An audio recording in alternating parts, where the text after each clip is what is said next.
अभिनंदन गया था, 24 घंटे में वापस लिया आया था मोदी, ठीक है, वो बॉर्डर से और बाघा बॉर्डर से, और मूंछों को तानते हुए आया था अभिनंदन। वो सबरजीत जब गए तो कांग्रेस की सरकार थी, ठीक है, ये फर्क है कांग्रेस और मोदी में, ठीक है। चीन भी तो घर में घुसा हुआ, चीन भी तो कितनी अंदर है, चीन को भी मारा। सुनो सुनो, अरे सुनो बताता हूँ, अरे चीन पे आता हूँ, चीन पे आता हूँ, चीन पे आता हूँ, चीन को नेहरू जी ने गिफ्ट दिया था, चीन को नेहरू जी ने गिफ्ट दिया था, और आज चीन को जूते मारे जा रहे हैं। का जो कारगिल जो जगह रोकी हुई ना चीन ने, तो नेहरू ने उसको गिफ्ट दिया था, ये लो गिफ्ट, ठीक है।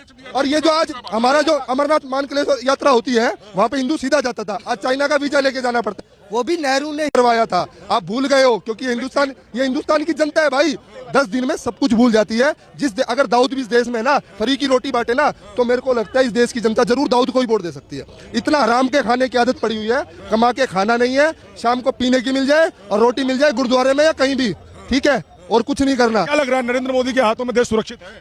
आप बताओ, आप बताइए ना, जनता ये सुरक्षित नहीं है क्या? जो घर में घुस के मारता है, अब कितने सीज फायर होते हैं बताना जरा। आए दिन आज तक पे नीचे चलता था ब्रेकिंग न्यूज, पाकिस्तान ने सीज फायर तोड़ा। कब देखा है भाई सीज फायर टूटता हुआ? अब बता तो दो उसको। पाकिस्तान को तो जो हथियारों से नहीं मर रहा था, उन्होंने तो बिना हाथ लगाए पाकिस्तान मार दिया है। गधे बेच के रोटी खा रहा है पाकिस्तान अपनी, ऐसे तरीके से। ये विदेश नीतियां हैं, ये इन कांग्रेस के चाटुकारों को नहीं पता लगेगी। वो मोदी का दिमाग है, मोदी को पता है। युवा तो बेरोजगार है ना। और एक बात और बताता हूँ, लोगों ने कहा था कि इस देश की नोटबंदी फैल हुई। बहुत मैंने डिबेट सुनी है, 19 से पहले जब हुआ था तो नोटबंदी फैल गई। नोटबंदी से सफल कुछ गया ही नहीं है। आपको बता देता हूँ, ये जितना भी कश्मीर में पत्थर मारे जाते थे ना, और जो पाकिस्तान से नोट आते थे हिंदुस्तान के बन के नकली, वो घरों में बजा के आग लगाने पड़े हैं महबूबा मुफ्ती वर्गों ने, ठीक है। ये सारा मोदी ने करा है, वो एक झटके में मारा है, तभी तो ये पाकिस्तान मरा है, ठीक है। वो 98 का नोट 1000 रुपए में चलाते थे पाकिस्तान हिंदुस्तान बॉर्डर क्रॉस करके।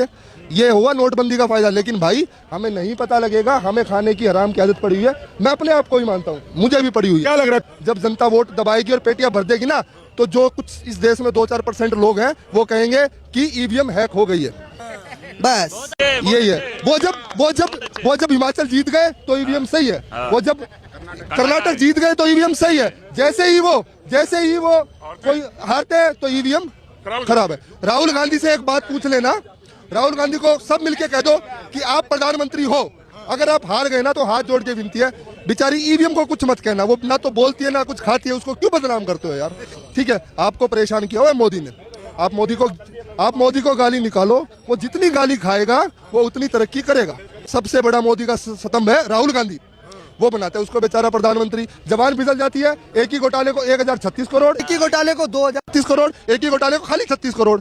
अरे भैया, पहले आप आराम से बैठ के अपनी मम्मी से सीखो कि क्या कर रहे हैं। उन्होंने मनमोहन को सिखाया है, बहुत प्रधानमंत्रियों को सिखाया सोनिया जी ने। सोनिया जी बहुत अच्छी लीडर है, पर ये दुर्भाग्य है उनका, क्योंकि भगवान के देर होती अंधेर नहीं होती। वो किसी ना किसी के अंदर ऐसी बुद्धि डालता है जो उनके पापों को धोती है। वो राहुल की बुद्धि धो रही है।